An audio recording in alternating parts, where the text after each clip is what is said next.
Sometimes the smallest decisions we make carry the heaviest consequences. A single choice made in innocence can change not just one life, but an entire community forever. In the Wyoming wilderness, a mountain man named Ezra Blackwood found an old cottonwood tree leaking water onto the dry ground. It seemed like nature's gift during a hard summer drought. He decided to cut it down for firewood. What happened next stopped everyone in the nearby town cold. The water didn't stop flowing. It became something else entirely, something no one could explain. What was hidden inside that ancient tree that held such power over the land and its people? Before we continue, tell us where you're tuning in from. And if this story speaks to you, make sure you're subscribed, because tomorrow I've saved something extra special for you. Ezra Blackwood had been living alone in the Wyoming mountains for 12 years. At 58, his face carried the deep lines of a man who'd spent more time squinting at horizons than looking in mirrors. His hands were scarred from a lifetime of work, first as a logger in his younger days, and then as a solitary mountain man who knew every ridge and valley for 30 miles in any direction.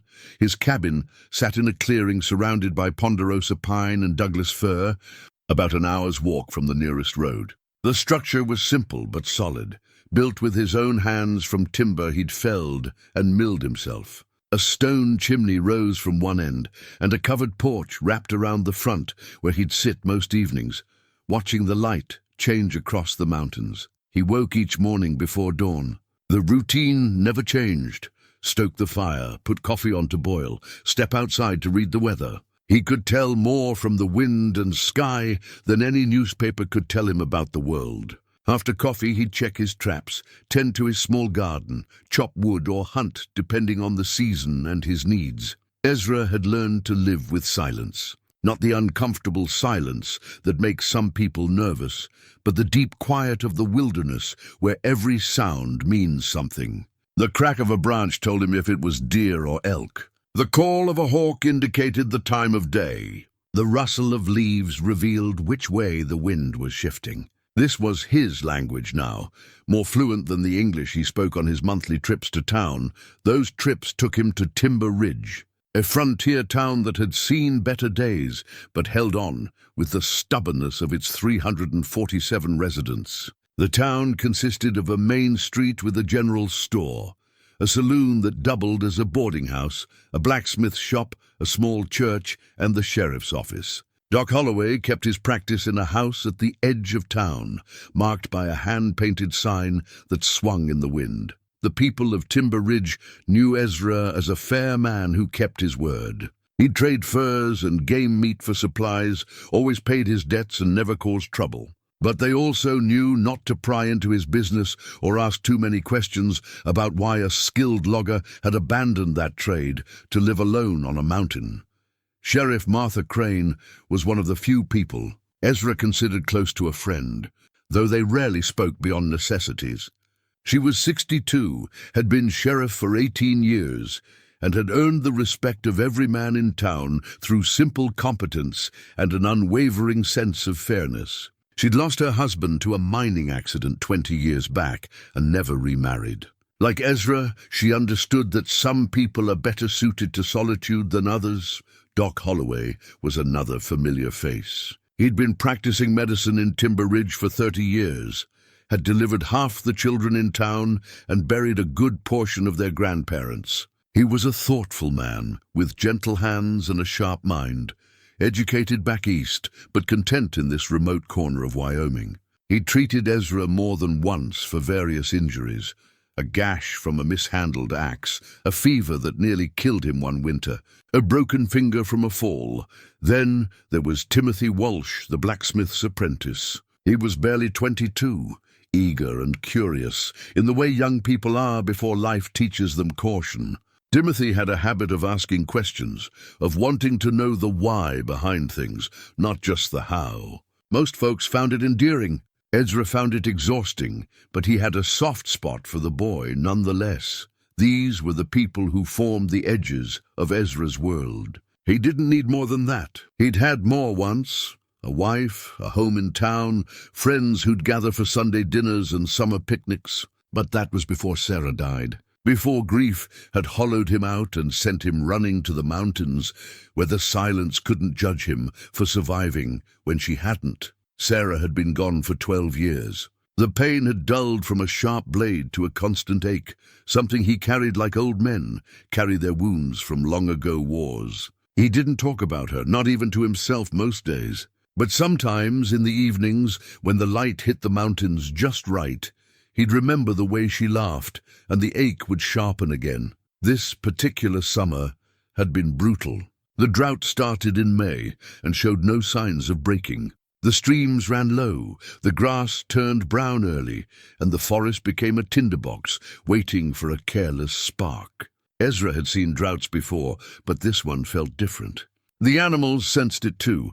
They moved differently, acted skittish, appeared in places they normally avoided. It was during one of his walks through the forest, checking on water sources, that Ezra first noticed the tree. He'd passed it 1,000 times over the years. An ancient cottonwood that stood alone in a small clearing about 2 miles from his cabin. The tree was massive, easily 100 feet tall, with a trunk so wide it would take 3 men with arms outstretched to circle it. But on that day in late June, something was different. Water was seeping from the bark about 5 feet up the trunk, running down in steady rivulets to pool on the ground below. At first, he thought perhaps the tree's roots had tapped into an underground spring, and the pressure was forcing water up through some crack or hollow in the wood. Such things happened, though he'd never seen it personally. He knelt and touched the water. It was cold, clean, tasted pure. The ground around the tree had turned to mud, the only wet earth he'd seen in weeks.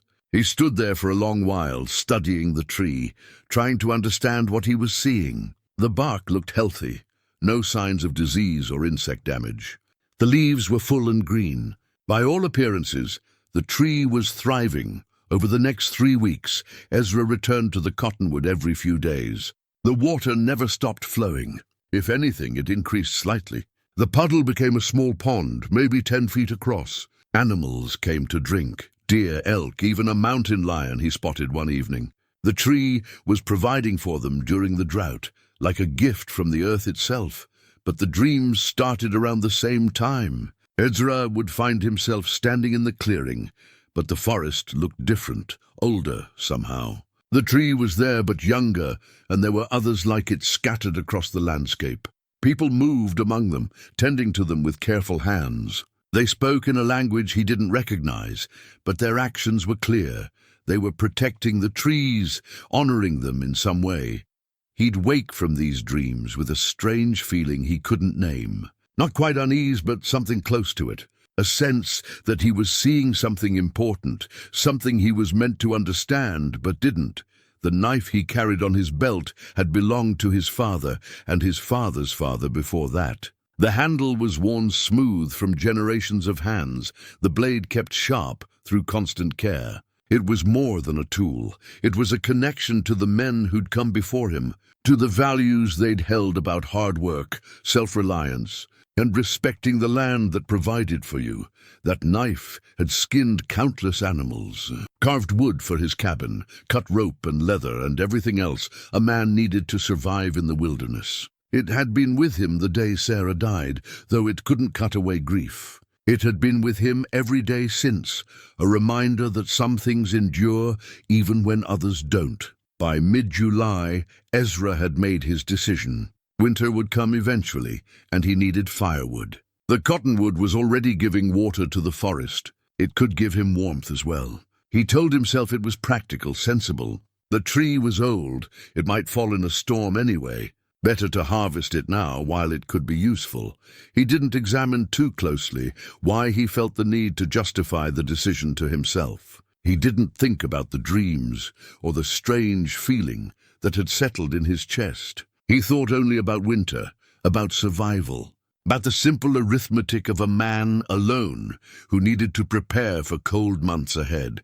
So on a clear morning in late July, Ezra Blackwood took his grandfather's silver logging axe, walked to the ancient cottonwood tree that wept water onto the dry earth, and prepared to cut it down. He had no way of knowing that this single choice would change everything, not just for him, but for every person in Timber Ridge, and perhaps far beyond. The silver axe had belonged to Ezra's grandfather, a man who'd logged the forests of Oregon before moving east to Wyoming in search of new timber. The handle was made of hickory, worn smooth by decades of use, and the head was forged steel that held an edge better than any modern tool Ezra had ever owned. His grandfather had used it to clear land, build homes, and feed his family. It represented an era when men worked with their hands and measured their worth by what they could provide. Ezra hefted the axe, feeling its familiar weight. The morning was still cool, though the sun promised another scorching day. He approached the cottonwood with the practiced eye of a man who'd felled hundreds of trees in his younger years. The trunk was enormous, but he knew the technique. Find the right angle, create a proper notch, work steadily, and let the tool do most of the work. He studied the tree one last time before beginning. The bark was deeply furrowed, gray-brown and textured like the skin of some ancient creature. The water still seeped from that spot 5 feet up, running down in clear streams. The leaves rustled softly overhead, though there was barely any wind. For a moment Ezra had the strange thought that the tree was aware of him, watching, waiting. He shook off the notion and positioned himself. The first swing bit deep into the wood with a solid thunk that echoed across the clearing. He worked the axe free and swung again. The third strike released a sudden gush of water that splashed across his boots. More than before, much more. It poured from the cut like he'd struck a pressurized pipe. Ezra stepped back, surprised. The water flow increased with each strike, far more than should be possible from any natural source. But he'd committed now, and the tree needed to be felled safely. He continued working, creating the notch on the side he wanted the tree to fall. With each swing, more water poured out, pooling around his feet, soaking into the dry earth. The sound of the axe changed. Instead of the clean thunk of steel-biting wood, it began to resonate, a deep, almost musical tone that vibrated through the handle and up his arms. The tree itself seemed to hum with each impact, as if the wood were hollow and acting as some kind of resonating chamber. Ezra had logged for 20 years before Sarah's death. He'd cut pine and fir, oak and ash, birch and maple. He'd never heard a tree make a sound like this. The humming grew louder, deeper, until he could feel it in his chest, in his bones. The water flowing from the cuts began to shimmer strangely in the morning light. He moved to the opposite side to make the back cut that would bring the tree down. The notch was perfect, angled exactly right. 3 more strong swings and the tree would go. He raised the axe high and brought it down with all his strength. The blade bit deep and the tree shuddered. The humming became a groan, a sound like nothing Ezra had ever heard. Wood and water and something else, something that made the hair on his neck stand up. He struck again. The tree leaned, the fibers beginning to tear. One more strike. The axe fell for the final time. The cottonwood groaned one last time and began its descent, falling exactly where Ezra had intended, crashing through smaller trees and hitting the ground with an impact he felt through his boots. Birds scattered from the surrounding forest. Dust and leaves filled the air, and then silence. Ezra stood breathing hard, axe in hand, watching the fallen giant. The water that had been flowing from the trunk now poured from the stump, more than should be physically possible. It gushed out like a broken dam, spreading across the clearing in all directions, but something was wrong. The water looked different. As it spread, it caught the sunlight and seemed to crystallize, taking on a strange, glittering quality. Not ice, the day was already warm, but something else. The liquid became almost solid as it touched the dry earth, creating a spreading layer of translucent, crystalline substance that looked like glass but moved like water. Ezra knelt and reached toward it, then pulled his hand back. Every instinct told him not to touch it. He watched as the substance spread outward in a slow but steady wave, covering the ground, climbing up the smaller trees at the edge of the clearing, coating everything it touched in a thin, shimmering layer. The air itself changed. It grew heavy, thick, harder to breathe. The temperature dropped suddenly, going from warm to cold in the space of a few heartbeats. Ezra's breath came out in visible puffs. The humming that had come from the tree while he cut it now seemed to come from everywhere. From the substance itself, a low vibration, that made his teeth ache. He stepped backward, away from the spreading crystalline wave. It moved slowly enough that he could easily stay ahead of it, but it showed no signs of stopping. It flowed around the fallen tree, over the stump, spreading in all directions like some living thing seeking to cover every inch of ground. Ezra's mind raced. This wasn't natural. This wasn't water from any spring or underground source. He'd unleashed something, broken something that was never meant to be broken. The dreams came back to him, the people tending the trees, protecting them. They hadn't been honoring the trees. They'd been maintaining them, keeping them intact for a reason. He looked toward Timber Ridge. The town was 2 miles away, mostly downhill from here. If this substance kept spreading, it would reach the town by afternoon, maybe sooner. He had to warn them. He had no idea what this crystalline water would do, but he knew with absolute certainty that it was dangerous.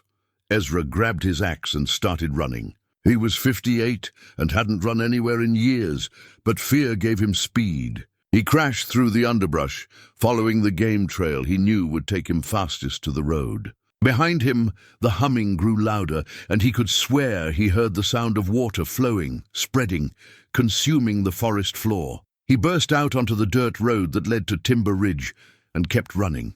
His lungs burned, his legs ached, but he didn't slow down.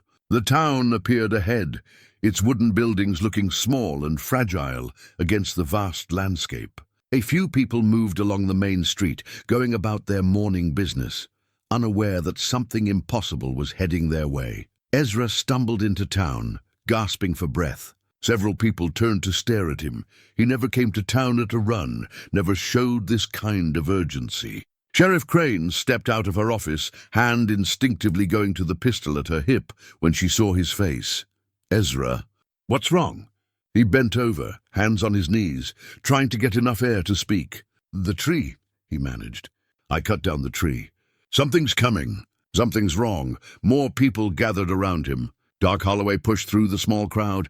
Slow down, Ezra. Catch your breath and tell us what happened. Ezra straightened, looking back toward the mountains.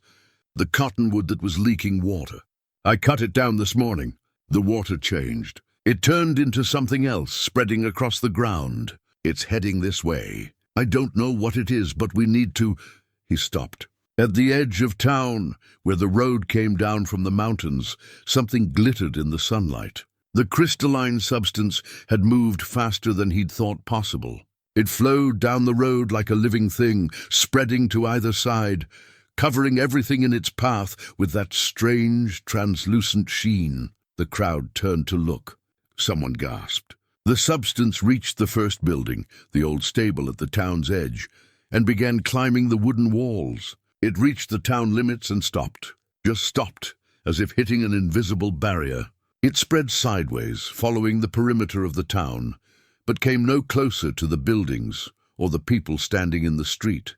For a long moment, no one moved or spoke. They stood frozen, staring at the impossible thing that surrounded their town like a crystalline moat. Then Timothy Walsh, standing near the front of the crowd, took a step toward it. "Don't!" Ezra shouted, but the young man had already reached out his hand. His fingers touched the surface of the crystalline substance. Timothy went rigid, his whole body locked in place, hands still extended, eyes wide and staring at something no one else could see. He made no sound, didn't fall, just stood there like a statue, completely motionless. Doc Holloway rushed forward and grabbed Timothy's shoulder, trying to pull him back. The moment the doctor touched the young man, he froze too, his face locked in an expression of shock and wonder. Sheriff Crane grabbed Ezra's arm. "What in God's name did you unleash?" Ezra could only shake his head, staring at the two frozen men, at the crystalline barrier surrounding Timber Ridge, at the destruction he'd caused with a single decision to cut down a tree. He'd lived alone for 12 years to avoid hurting anyone else the way he'd been hurt when Sarah died. But isolation hadn't protected anyone. His choice had put the entire town in danger, and somewhere in the mountains, 6 more trees wept water onto the ground, each one a potential catastrophe waiting to happen. The locket had been in Ezra's pocket for 12 years. He'd carried it every day since Sarah's death. a small silver oval that contained a pressed wildflower, a forget-me-not she'd picked on one of their walks, and a photograph of her taken the summer before she died. The metal was worn from his habit of touching it in moments of stress or sadness, running his thumb over the engraved pattern on its surface. It was his reminder of what he'd lost, and why he'd chosen solitude over the risk of losing anyone else. Now, standing in the main street of Timber Ridge, with two men frozen like statues and a crystalline barrier surrounding the town, he found himself reaching for that locket again. The cool metal against his palm steadied him slightly, though nothing could ease the crushing guilt that pressed down on his chest. Sheriff Crane took charge immediately. Everyone back away from that barrier. Don't touch it, don't go near it. Get inside the buildings now. Her voice carried authority that came from years of keeping order in a rough town. People obeyed, though they kept looking back at Timothy and Doc Holloway, standing motionless at the barrier's edge. Within an hour, the entire population of Timber Ridge had gathered in the church, the largest building in town. 347 people, minus the two who stood frozen outside. Conversations filled the space, dozens of voices asking questions no one could answer, proposing theories that ranged from reasonable to wild. Jacob Mercer stood near the front, a tall man in his 50s with silver hair and the bearing of someone used to being listened to. He owned the largest ranch in the area, or had until the drought started killing his cattle. "This is what happens when a man meddles with things he doesn't understand," he said, his voice cutting through the noise. "Ezra Blackwood cut down that tree without thinking about consequences, and now look where we are." Ezra stood against the back wall, feeling every eye turn toward him. He wanted to defend himself, to explain that he'd had no way of knowing what would happen. But Mercer was right. He'd acted without understanding, and people were suffering for it. Sheriff Crane stepped to the front of the church. "Blaming Ezra doesn't help us now. We need to figure out what we're dealing with and how to fix it. Doc Holloway and Timothy are still alive. We can see them breathing, see them standing. Whatever this is, it hasn't killed them. Yet," someone called from the crowd. "We need information," the sheriff continued. "Has anyone seen anything like this before? Read about it? Heard stories?" Silence. Then a young woman near the front spoke up. Elena Vasquez was the schoolteacher relatively new to Timber Ridge, having arrived about 3 years ago from somewhere in the southwest. "My grandmother used to tell stories," she said quietly, "about guardian trees in the old forests. She said they were sacred, that they protected something important. I never knew if the stories were real or just folklore." Every head turned toward her. "What else did she say?" Sheriff Crane asked. "That the trees were never supposed to be cut down, that they were tended by people who understood their purpose. But that was generations ago. The knowledge was lost." Eleanor looked uncomfortable with the attention. "I thought they were just stories she told to teach respect for nature."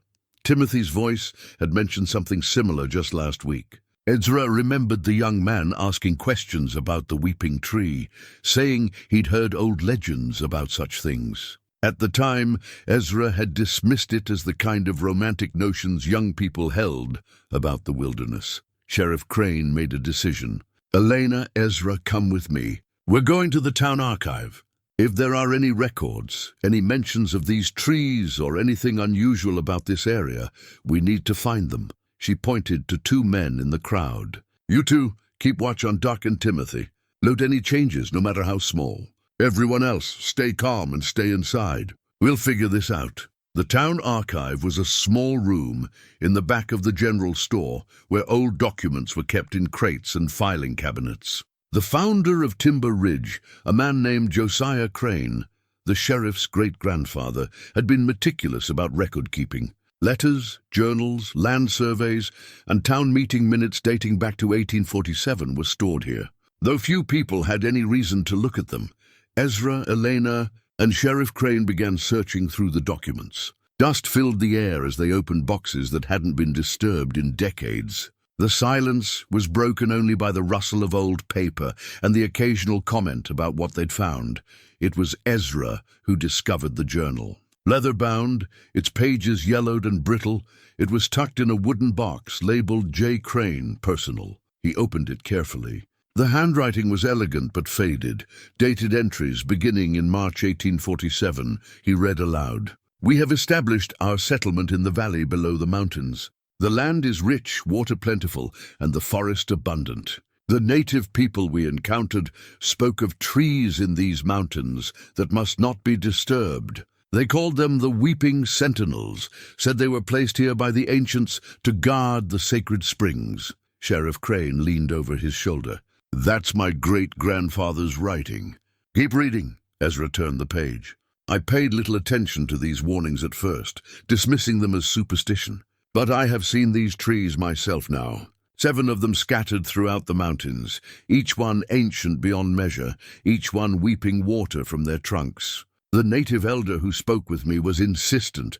These trees must be protected. He said they filter the water from deep springs, that without them the water becomes dangerous. I did not fully understand, but I gave my word that we would not disturb them. Filter the water, Elena repeated. From what? To make it safe for what? Ezra continued reading, flipping through pages that detailed the early days of the settlement. Most entries were mundane: weather reports, crop yields, disputes between settlers. Then, dated August 1851, he found another relevant passage. A prospector named Harrison attempted to cut down one of the Weeping Sentinels, believing there might be gold or minerals in the water it produced. I stopped him before he could complete the task, but the damage was done. The tree bled water for 3 days, and where the water touched the ground, it crystallized into a substance that trapped several of our cattle. The animals stood frozen, unable to move, for nearly a week before the effect wore off. Harrison left town in shame. I've warned all settlers to leave these trees untouched. Some knowledge is beyond our understanding, and some warnings should be heeded even when we cannot explain them. The 3 of them looked at each other.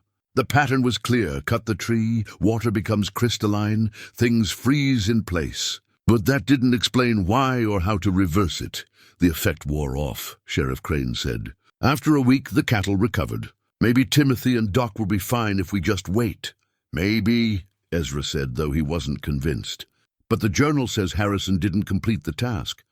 He only damaged the tree. I cut mine down completely, and that barrier outside isn't going away. If anything, it seems to be getting stronger. Elena was searching through other boxes. She pulled out a map, hand-drawn and carefully labeled. Look at this. It shows the locations of all 7 trees Josiah mentioned. Your tree was here. She pointed to a mark on the map. And there are 6 others scattered throughout the range. Ezra studied the map. One of the other marked locations was familiar. He'd passed by that area just 2 weeks ago. There'd been a massive cottonwood there, and now that he thought about it, it had looked sickly. Brown leaves cracking bark. This one, he pointed. I think it's dying.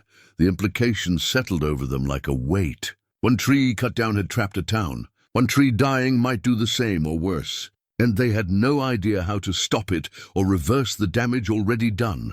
A knock at the door interrupted them. One of the men who'd been watching Timothy and Doc Holloway stuck his head in.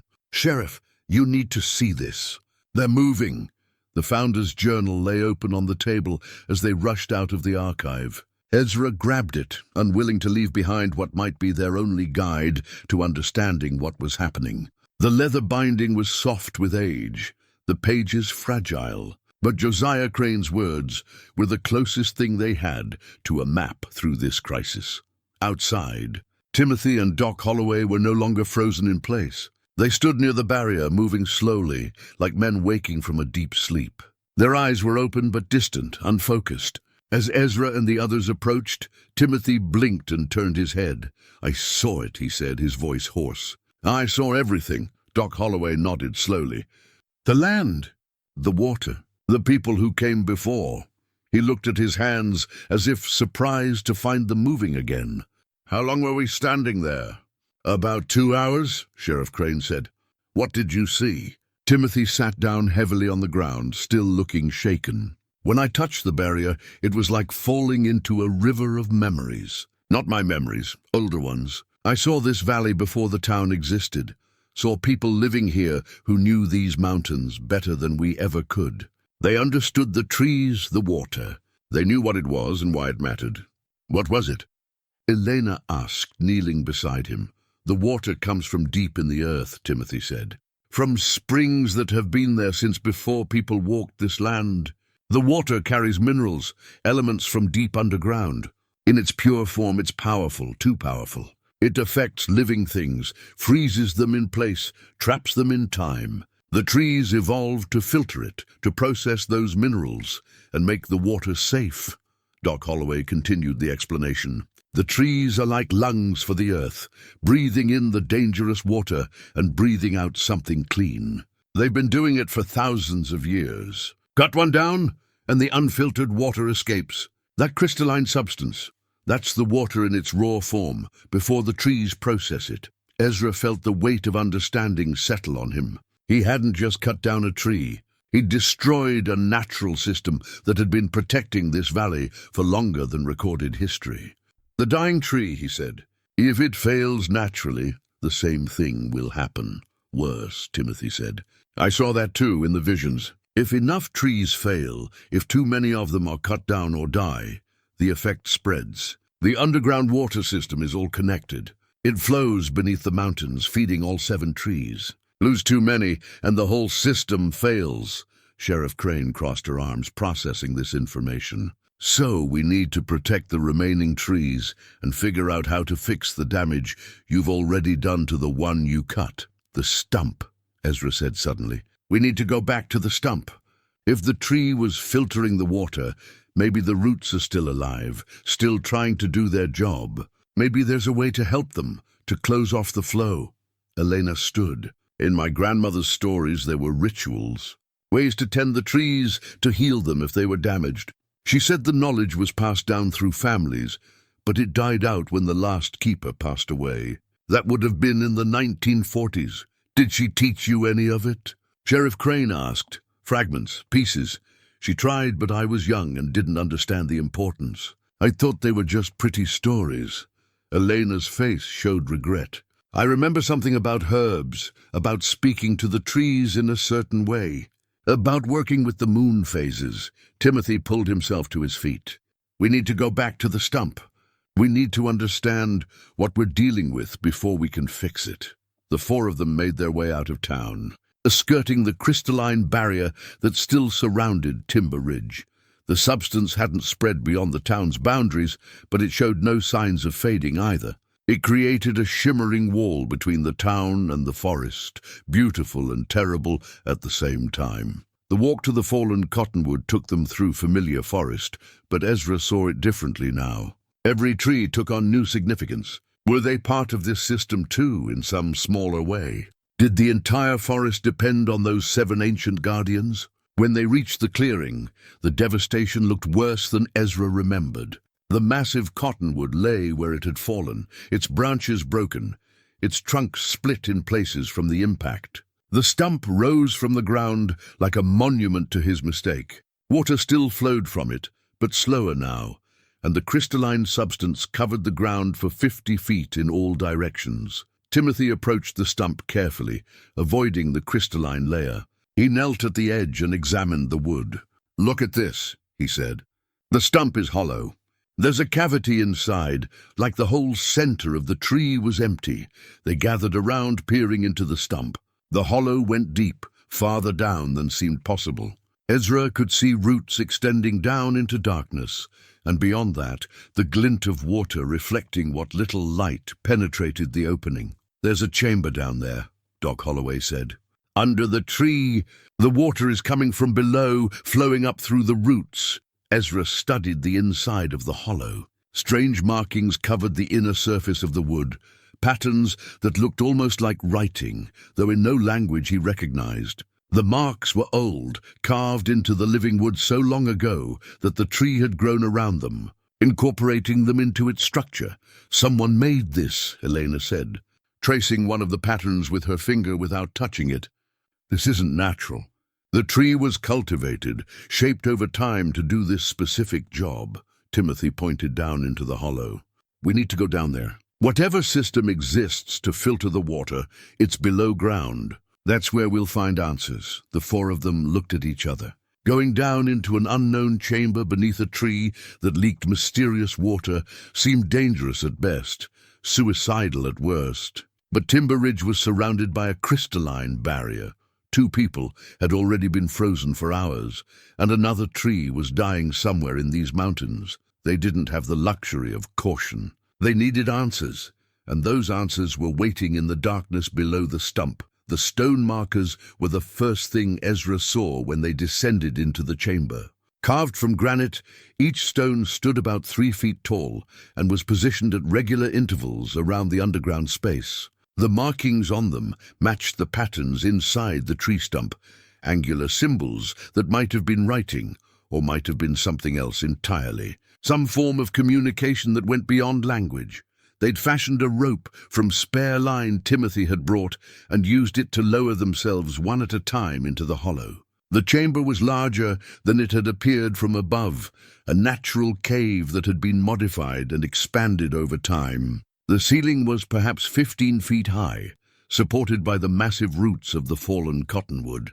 Those roots were as thick as a man's body, spreading across the ceiling and walls like the veins of some enormous living thing.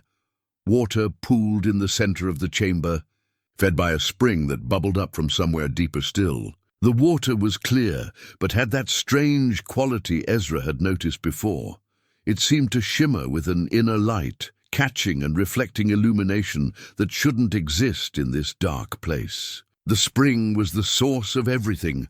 The weeping tree, the crystalline barrier, the visions that had trapped Timothy and Doc Holloway. Elena moved from marker to marker, studying the symbols. "These are boundary stones," she said. "My grandmother had drawings of stones like these. They mark sacred spaces, places where the earth's power is concentrated."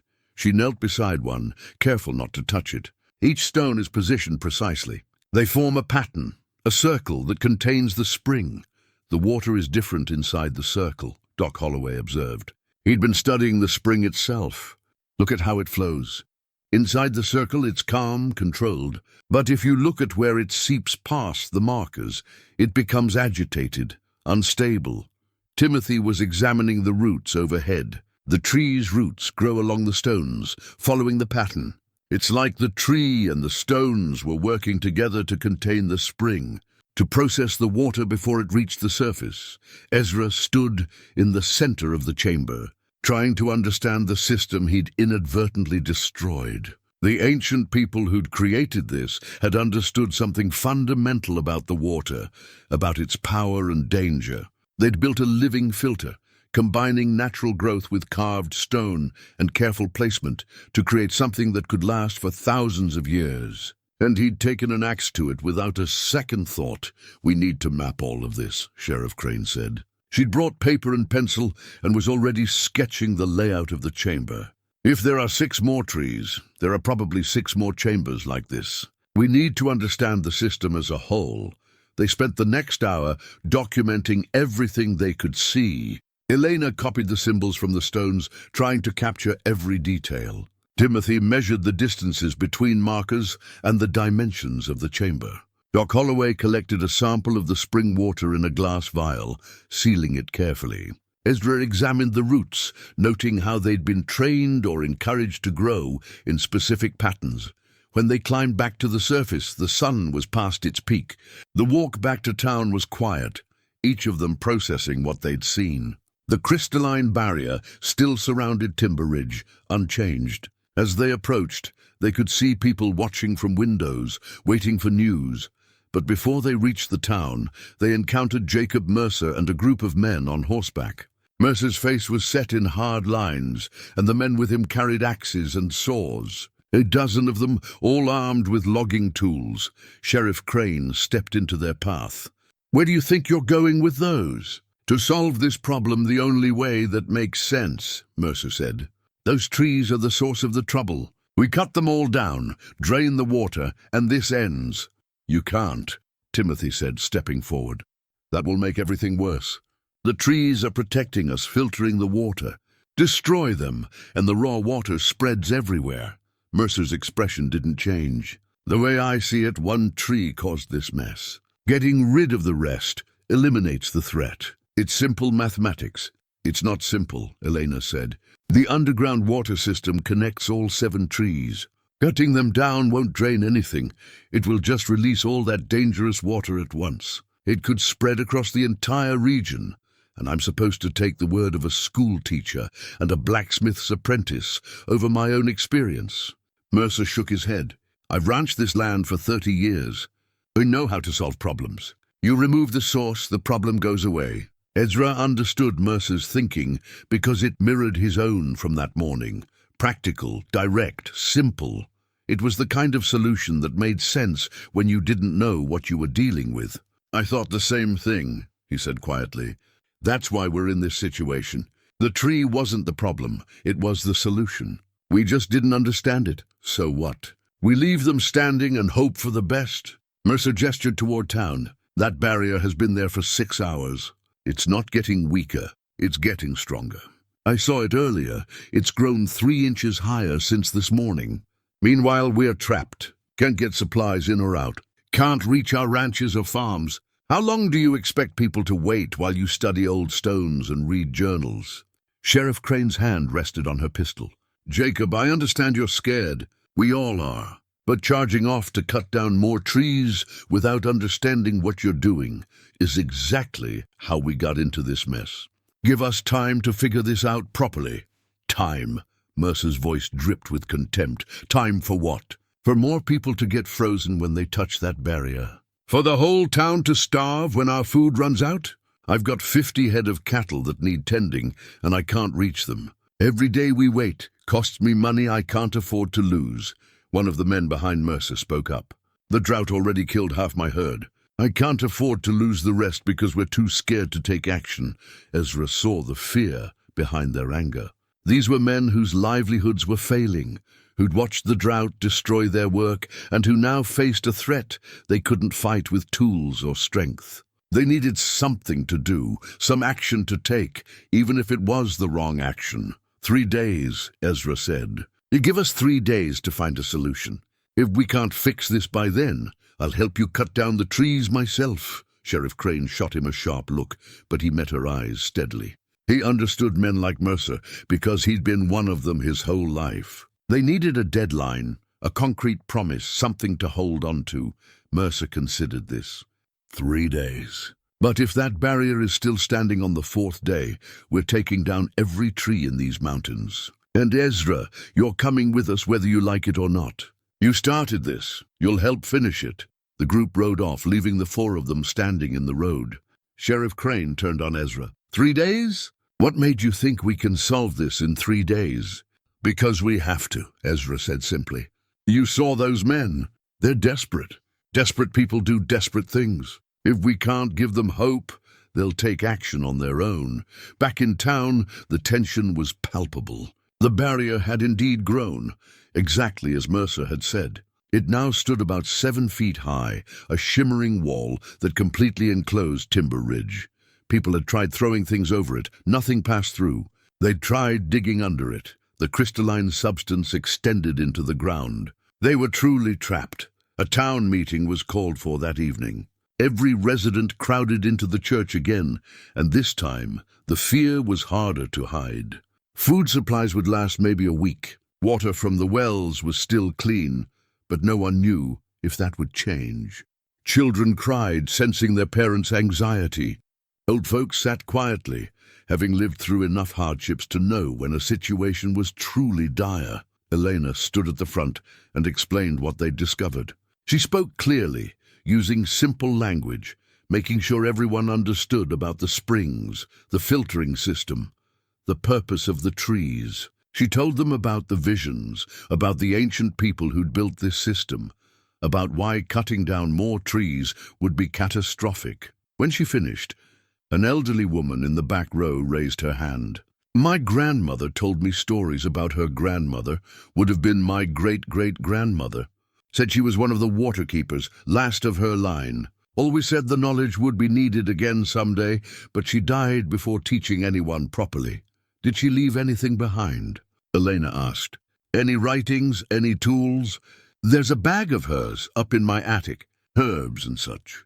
I never knew what they were for, kept them because they were hers. The old woman stood. I'll fetch it. Hope, fragile as spring ice, settled over the room.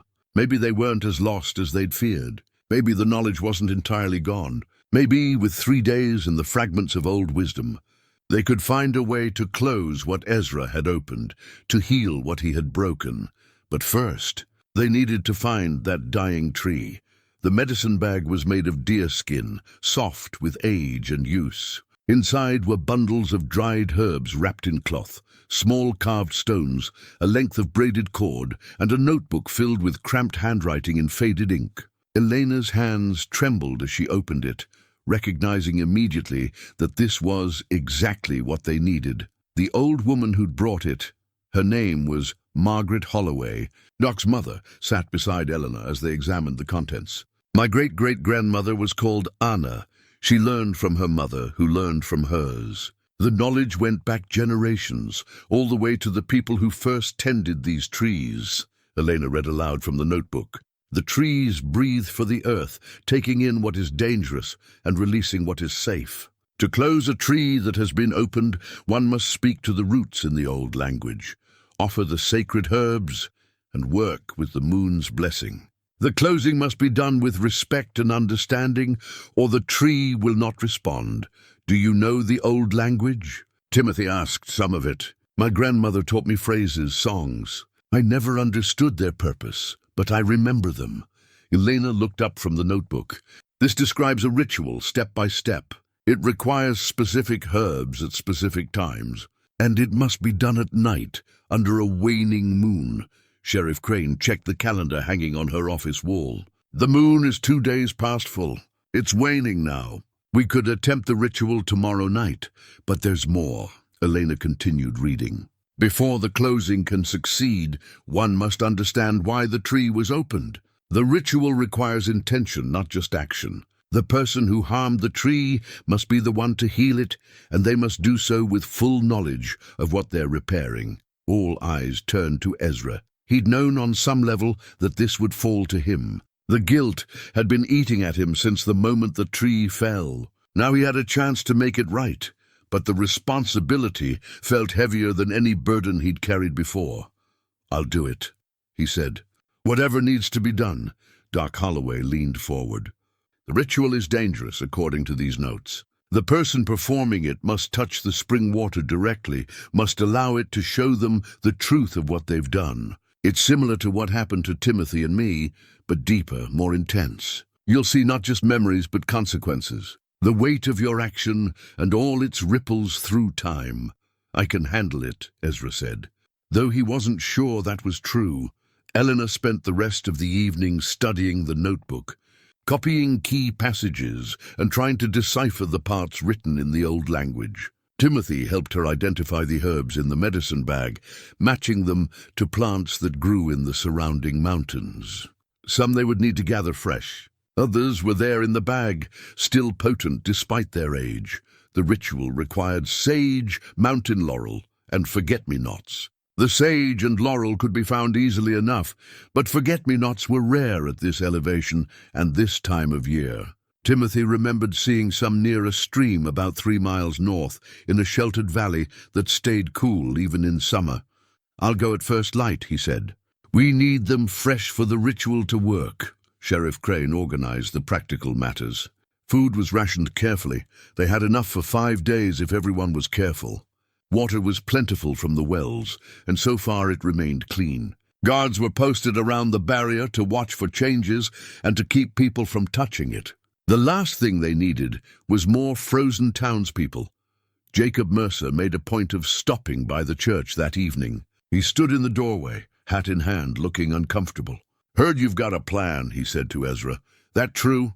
A chance at one, Ezra replied. No guarantees. Mercer nodded slowly. I was wrong to blame you earlier. Well, not wrong, you did cause this. But I understand why you cut that tree. I'd have done the same in your position. Drought makes a man think about survival, makes him do what seems practical. He paused. My ranch is failing. Have been for months. Lost 60 head of cattle to the drought already. Couldn't afford to lose more, couldn't afford to wait around while the problem got worse. That's why I wanted to act. I understand, Ezra said, and he did. Fear and desperation made people take shortcuts, made them reach for simple solutions to complex problems. He'd done the same thing with the tree. I'll give you your 3 days, Mercer said. But Ezra, if this ritual doesn't work, we're going to have to try something else.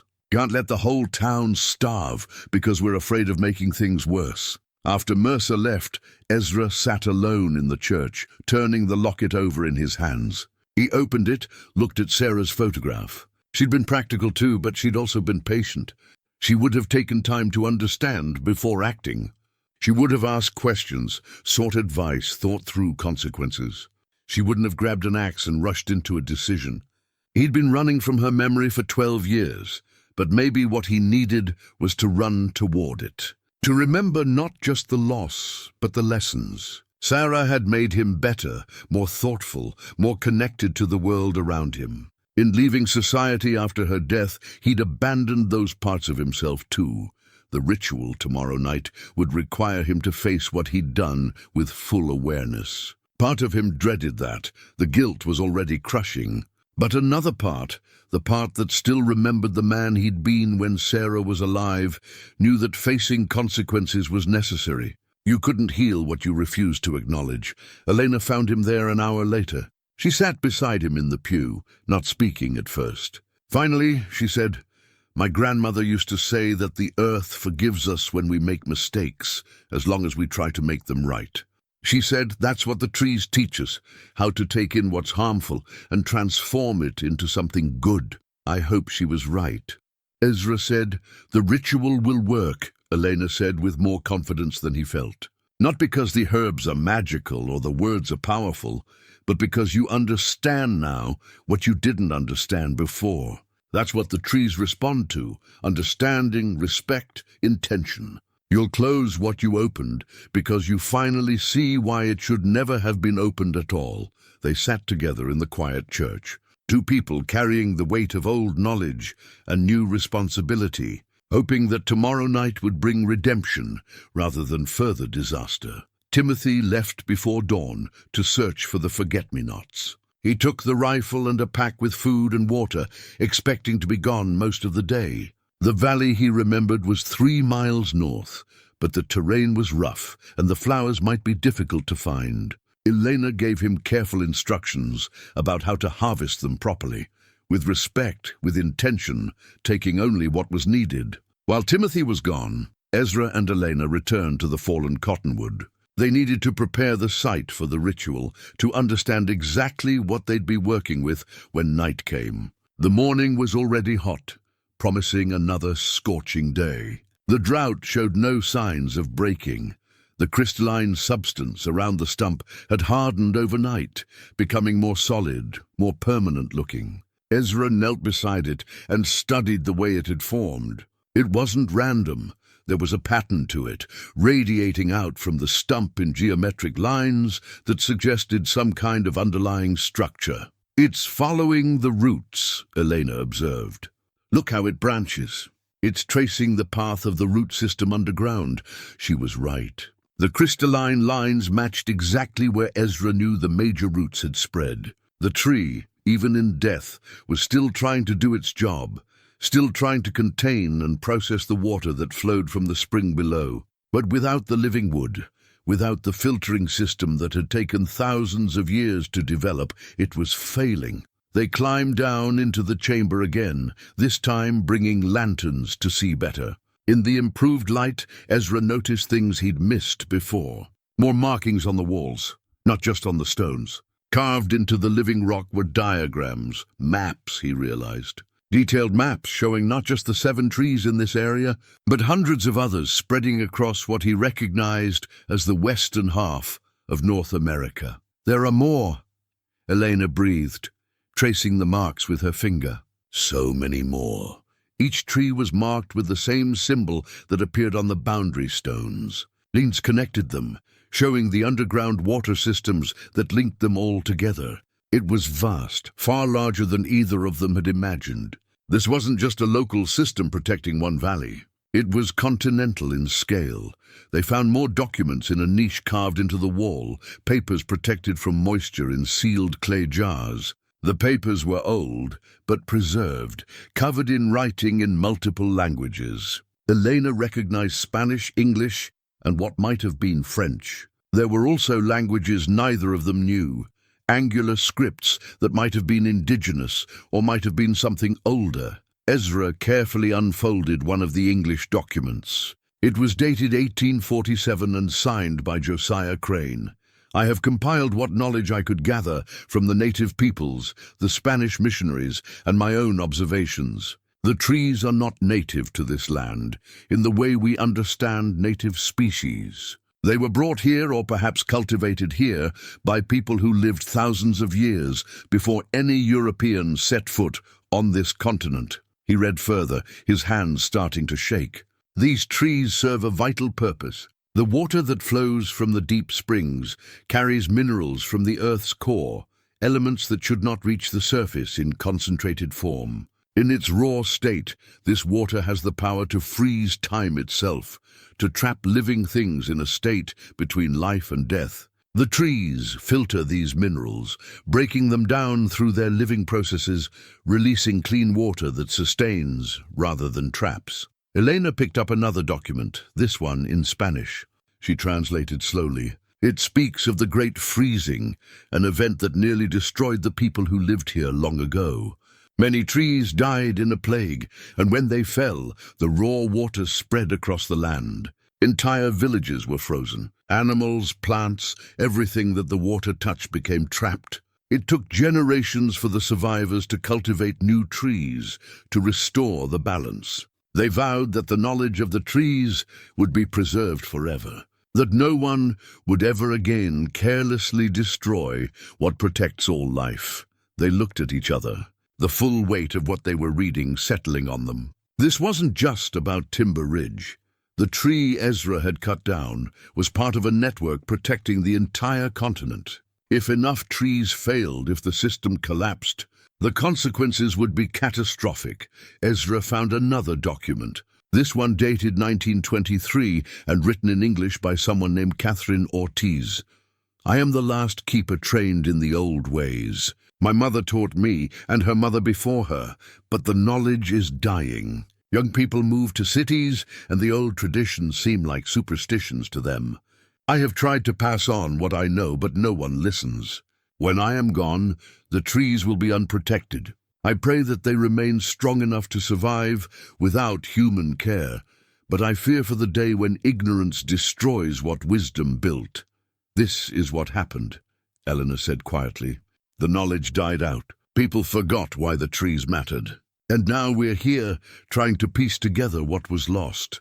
Ezra continued exploring the chamber. At the far end, partially hidden behind a fallen stone, he found a cavity in the wall. Inside was something that made his breath catch, a book bound in leather and metal, protected from moisture by a sealed case of what looked like glass or crystal. He carefully removed it and brought it into the light.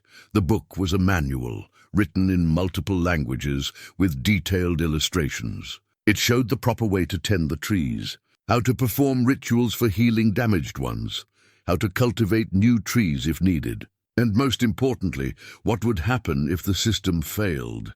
Elena turned to the final section, and what she read made her go pale. If more than 30% of the trees fail, the underground water systems will become unstable. The pressure from the deep springs will increase, forcing raw water to the surface at every remaining tree. If more than 50% fail, the system will collapse entirely. The Great Freezing will return, spreading across the continent in a wave that could take decades to recede. Ezra did the mathematics in his head. The map showed approximately 400 trees across the western half of the continent. 30% was 120 trees. How many had already failed? How many had been cut down by people who didn't know what they were doing? How close were they to the tipping point? We need to check on all 7 trees in this area, he said. Right now. If any others are failing, we need to know. They climbed out of the chamber and split up. Elena went to check the 3 trees north of Timber Ridge. Ezra took the 3 to the south. They agreed to meet back at town before sunset with whatever information they found. The first tree Ezra found was healthy, standing strong in a grove of aspens, water weeping gently from its trunk into a clear pool. The second was also intact, but the third, the one he'd noticed earlier that looked sickly, was in bad shape. The bark was cracking, large sections had fallen away, and the tree was leaning dangerously. It was dying, and when it finally fell, it would release its unfiltered water just as Ezra's tree had done. He marked the location carefully and hurried back toward town. He met Elena on the road. Her face told him what he needed to know before she spoke. "Two are fine," she said, "but the third is dead. It fell sometime in the last few days. There's a crystalline barrier around it, about 100 yards in diameter. It hasn't spread beyond that, but it's there, waiting. 7 trees in their area. 1 cut down by Ezra, 1 dead, 1 dying. That left 4 healthy trees out of 7. They'd already lost nearly 43% of the local system. If the dying tree fell, they'd be at 57%, past the critical threshold according to the manual. "The ritual tomorrow night," Ezra said. "If it works on my tree, can we use it on the others?" "According to the manual, yes. But we'd need to act fast. The dying tree might not last more than a few days, and we don't know about the hundreds of other trees across the continent. How many of them have already failed?" They walked back to Timber Ridge in silence, both understanding that they'd stumbled into something far larger than a local crisis. The barrier around their town was just a symptom. The real problem was continental in scale, and they had no way of knowing how close they were to catastrophe. When Timothy returned that evening with fresh forget-me-nots carefully wrapped in cloth, Ezra told him and Sheriff Crane what they'd discovered. The 4 of them stood in the church, looking at the drawings Elena had copied from the chamber, understanding that tomorrow night's ritual wasn't just about saving Timber Ridge.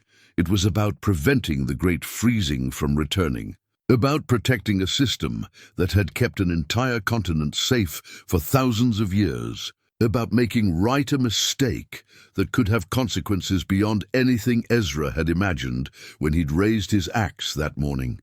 The weight of that responsibility was almost too much to bear. But there was no one else, no experts to call, no government agency that knew about this. Just 4 people in a small town, armed with fragments of old knowledge and a desperate hope that they could close what should never have been opened. The keeper's manual lay open on the table in Sheriff Crane's office. Elena had spent hours combining its instructions with the notes from the medicine bag and the information from Josiah Crane's journal. What emerged was a comprehensive guide, not perfect, but as complete as they could make it with the fragments they had.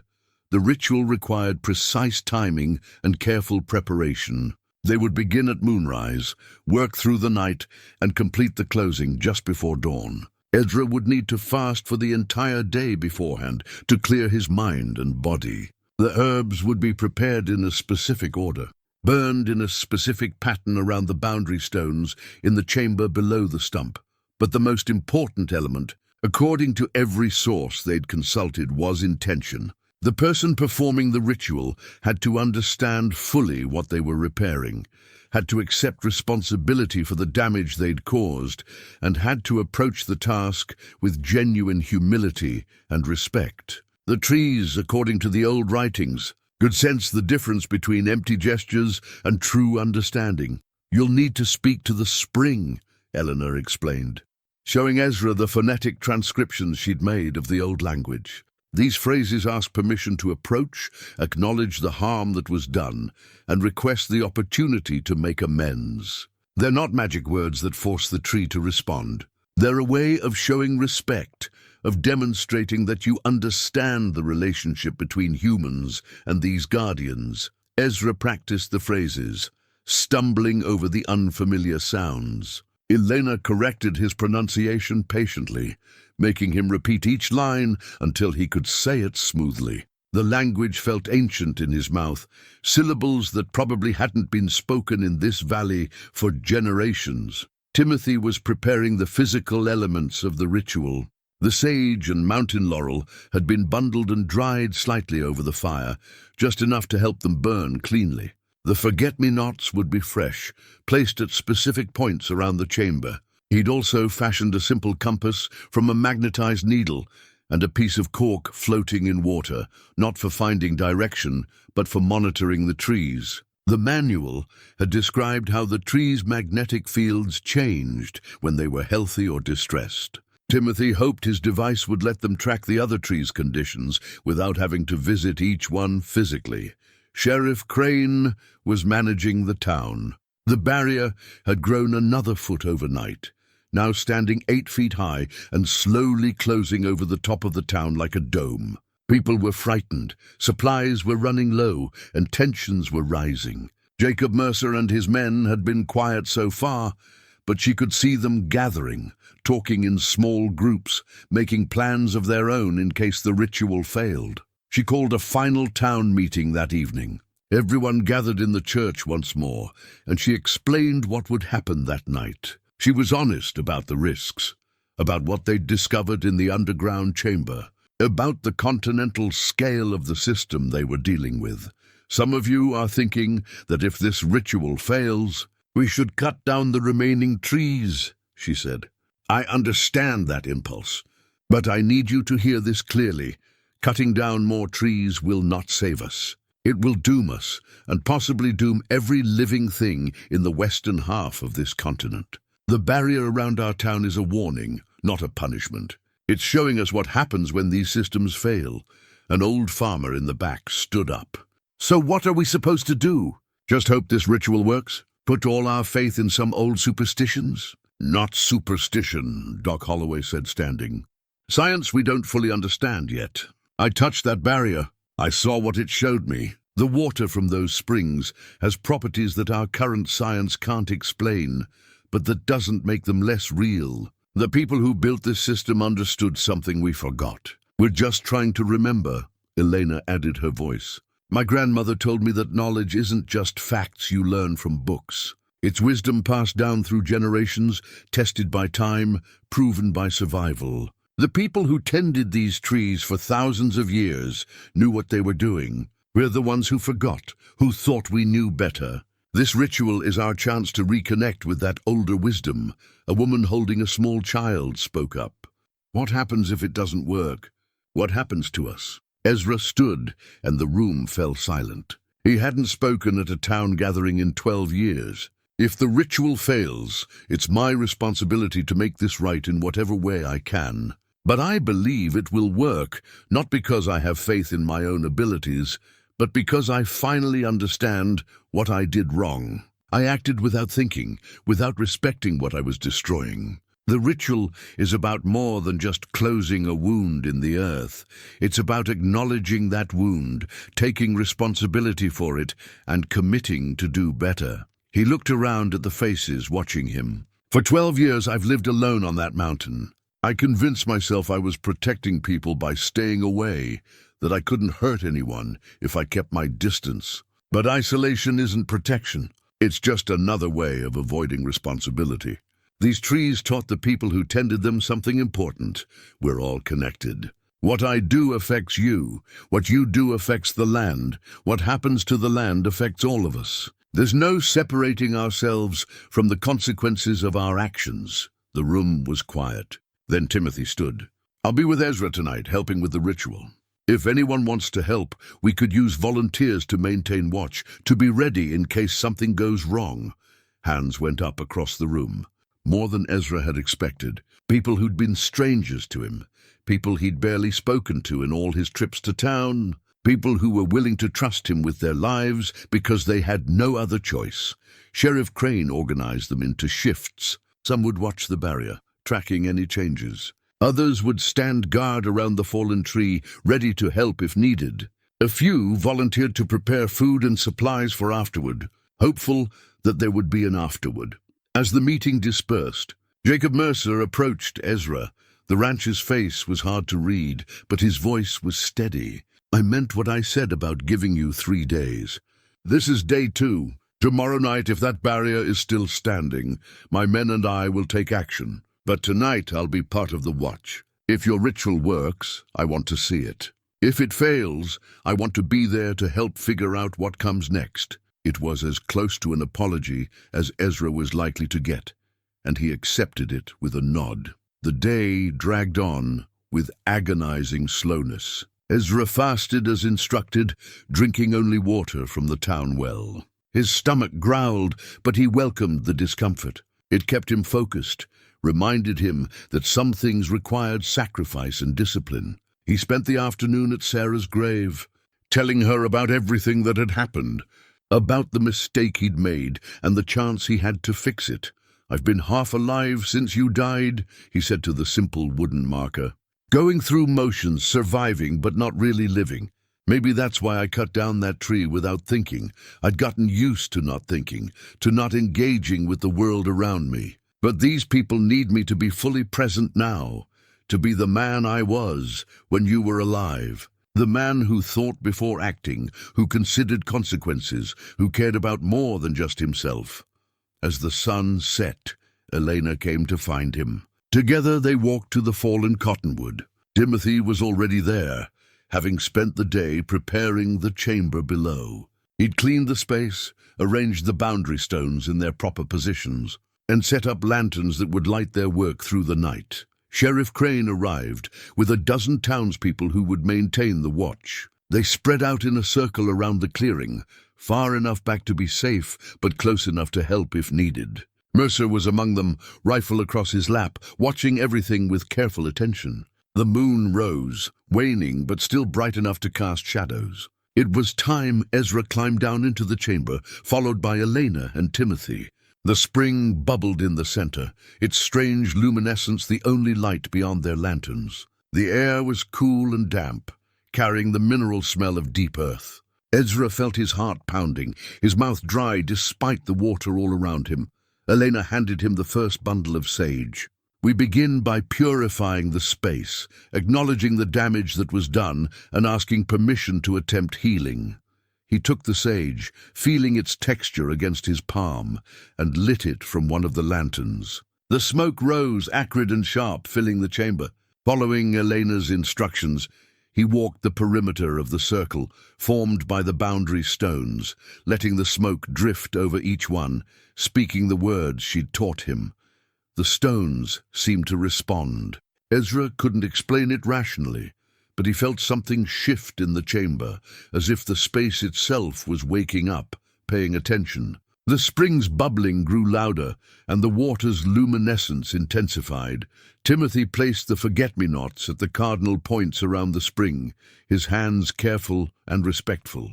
Elena began a low chant in the old language, words that had been used for this purpose for generations, beyond counting. Her voice echoed off the chamber walls, creating harmonics that seemed to resonate with the stone itself.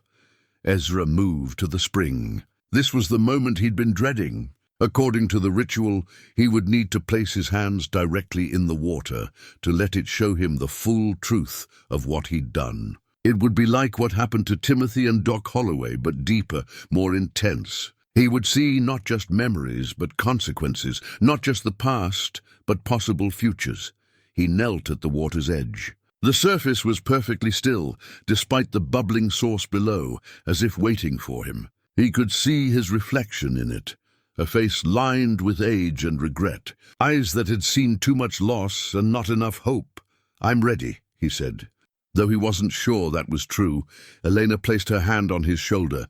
"Remember your intention.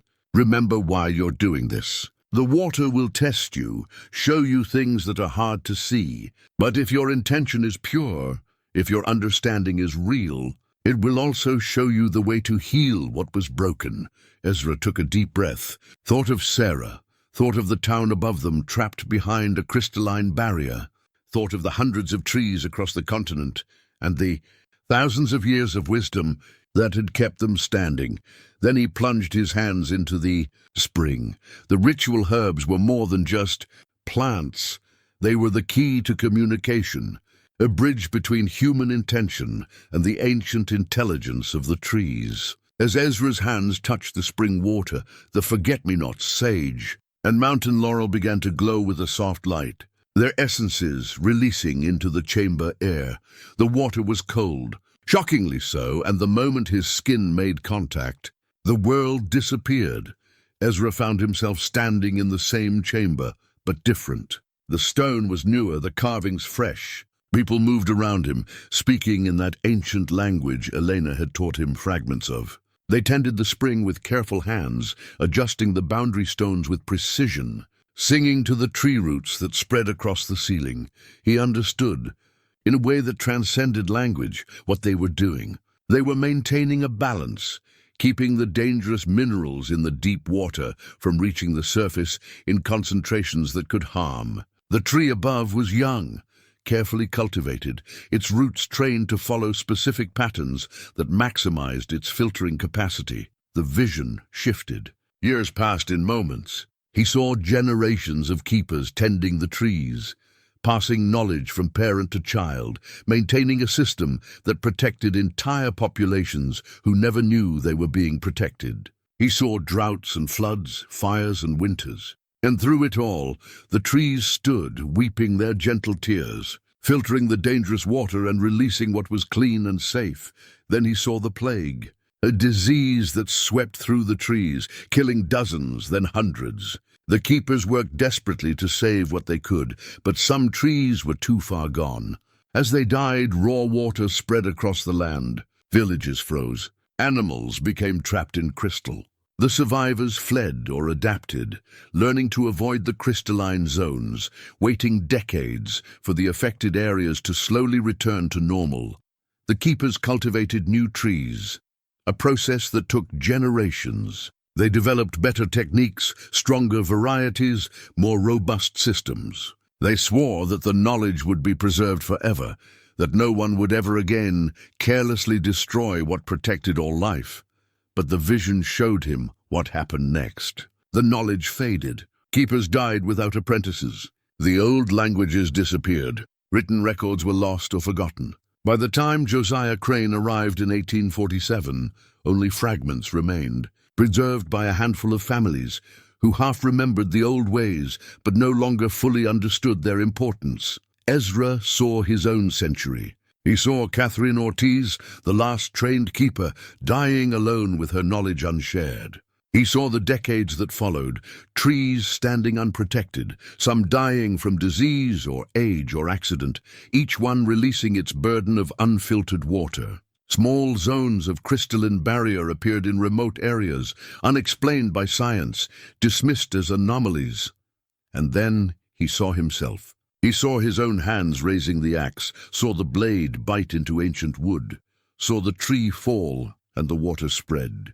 But the vision didn't stop there. It showed him what could have happened if Timothy hadn't known the old legends, if Elena's grandmother hadn't preserved her knowledge, if the town hadn't come together. He saw the barrier spreading beyond Timber Ridge, consuming the valley, reaching other towns. He saw the dying tree fall and release more water. He saw the effect cascade, one tree's failure putting stress on the others, weakening them, causing more to fail. He saw the threshold crossed, more than half the trees gone, and then he saw the great freezing begin. It spread across the continent like a wave, slow but inexorable. Crystalline barriers appeared around every failed tree, growing and merging, creating zones where nothing could move or grow. Cities were cut off from farmland. Rivers were frozen mid-flow. Wildlife became trapped. The human cost was staggering, measured not in lives lost, but in lives suspended. People frozen in crystal for years or decades, aware but unable to move, unable to die. The vision showed him futures branching in different directions, based on different choices. In some, the ritual he was performing now succeeded. In others, it failed. In some, humanity learned from the crisis and restored the keeper tradition. In others, desperation led to more trees being cut, accelerating the catastrophe. But through all the possible futures, one thing remained constant: the trees themselves. They were not malicious or vengeful. They were simply doing what they had evolved or been bred to do: filter dangerous water and protect the surface world. They would continue trying to do that job, whether humans helped them or destroyed them, whether they succeeded or failed. Ezra felt the weight of every possible future pressing down on him. The guilt he'd been carrying since cutting down the tree multiplied 1,000-fold. But beneath the guilt, he felt something else, a fierce determination. He'd made one terrible choice in ignorance. Now he could make a better choice with understanding. The spring water showed him one more thing.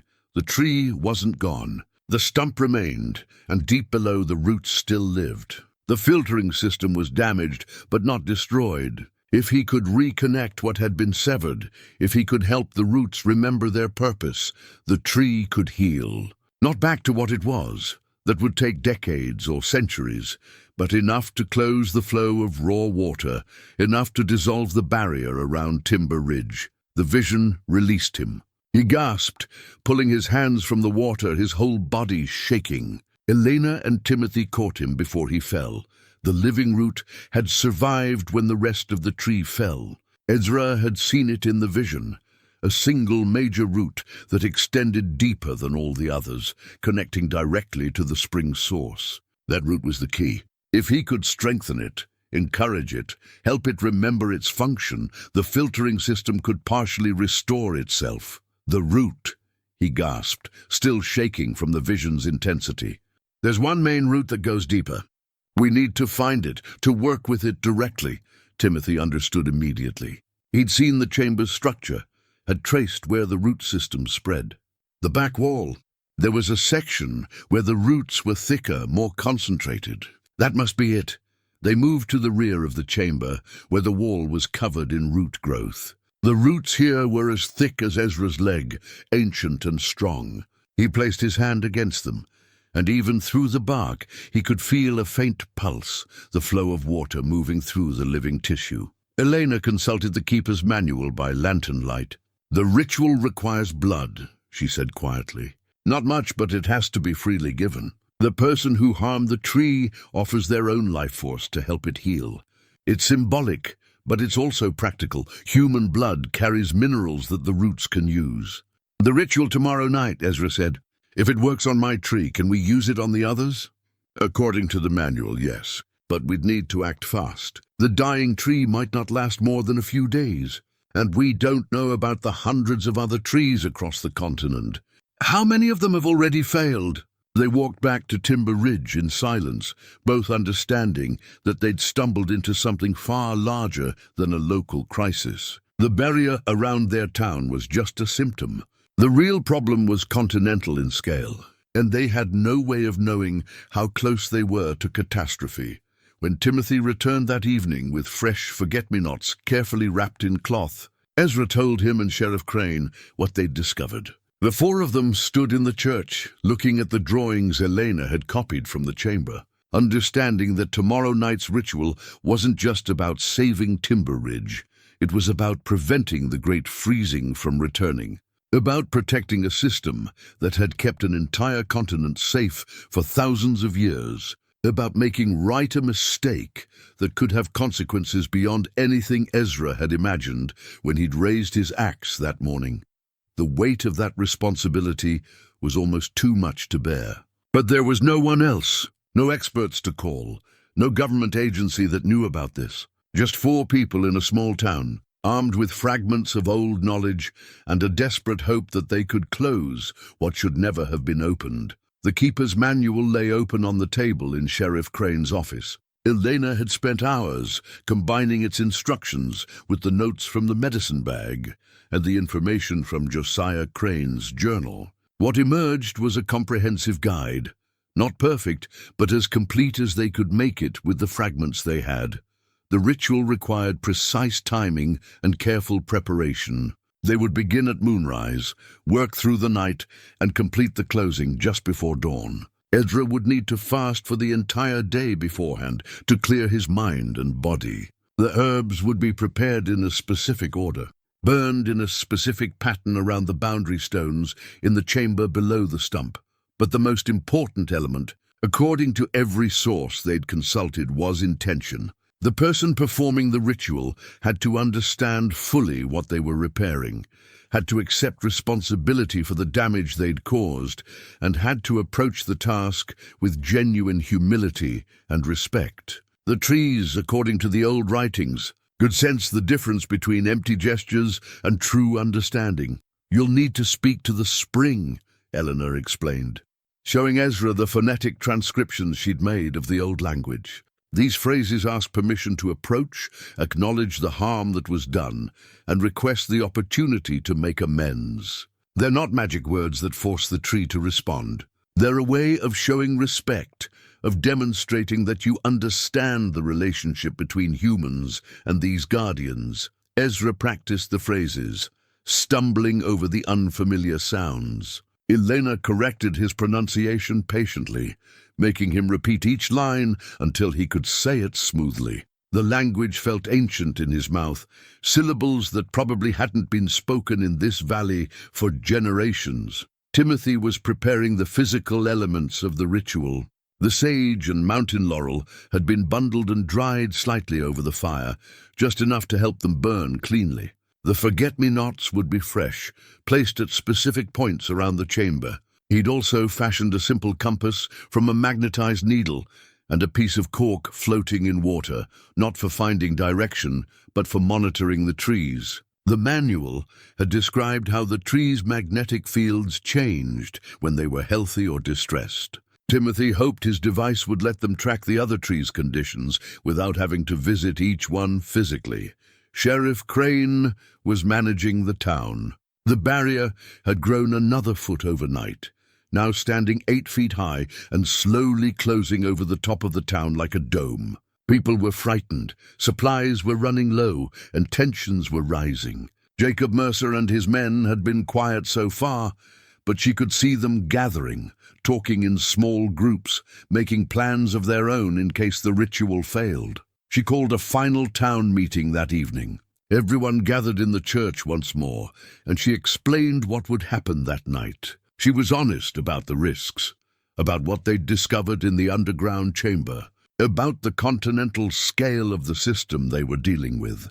"Some of you are thinking that if this ritual fails, we should cut down the remaining trees," she said.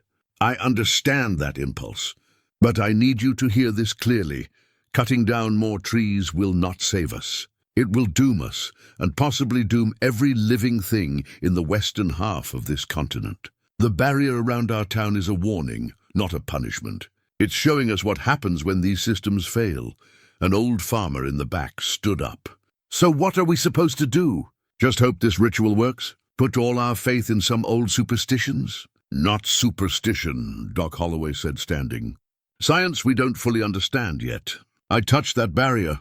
I saw what it showed me. The water from those springs has properties that our current science can't explain, but that doesn't make them less real. The people who built this system understood something we forgot. We're just trying to remember," Elena added her voice. "My grandmother told me that knowledge isn't just facts you learn from books. It's wisdom passed down through generations, tested by time, proven by survival. The people who tended these trees for thousands of years knew what they were doing. We're the ones who forgot, who thought we knew better. This ritual is our chance to reconnect with that older wisdom." A woman holding a small child spoke up. "What happens if it doesn't work? What happens to us?" Ezra stood, and the room fell silent. He hadn't spoken at a town gathering in 12 years. "If the ritual fails, it's my responsibility to make this right in whatever way I can.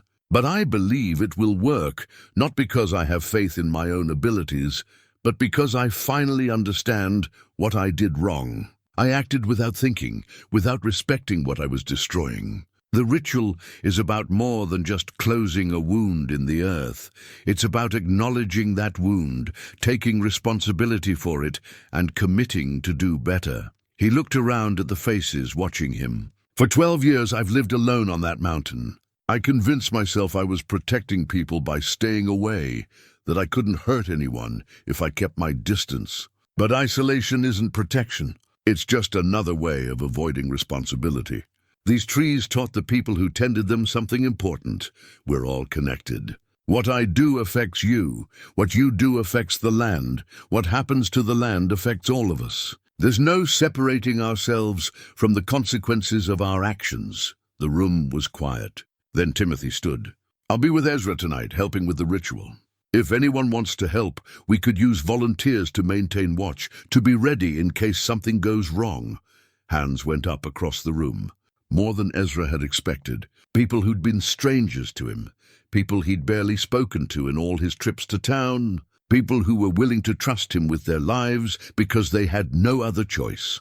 Sheriff Crane organized them into shifts. Some would watch the barrier, tracking any changes. Others would stand guard around the fallen tree, ready to help if needed. A few volunteered to prepare food and supplies for afterward, hopeful that there would be an afterward. As the meeting dispersed, Jacob Mercer approached Ezra. The rancher's face was hard to read, but his voice was steady. "I meant what I said about giving you 3 days. This is day 2. Tomorrow night, if that barrier is still standing, my men and I will take action. But tonight I'll be part of the watch. If your ritual works, I want to see it. If it fails, I want to be there to help figure out what comes next." It was as close to an apology as Ezra was likely to get, and he accepted it with a nod. The day dragged on with agonizing slowness. Ezra fasted as instructed, drinking only water from the town well. His stomach growled, but he welcomed the discomfort. It kept him focused, reminded him that some things required sacrifice and discipline. He spent the afternoon at Sarah's grave, telling her about everything that had happened, about the mistake he'd made and the chance he had to fix it. "I've been half alive since you died," he said to the simple wooden marker. "Going through motions, surviving but not really living. Maybe that's why I cut down that tree without thinking. I'd gotten used to not thinking, to not engaging with the world around me. But these people need me to be fully present now, to be the man I was when you were alive. The man who thought before acting, who considered consequences, who cared about more than just himself." As the sun set, Elena came to find him. Together they walked to the fallen cottonwood. Timothy was already there, having spent the day preparing the chamber below. He'd cleaned the space, arranged the boundary stones in their proper positions, and set up lanterns that would light their work through the night. Sheriff Crane arrived with a dozen townspeople who would maintain the watch. They spread out in a circle around the clearing, far enough back to be safe, but close enough to help if needed. Mercer was among them, rifle across his lap, watching everything with careful attention.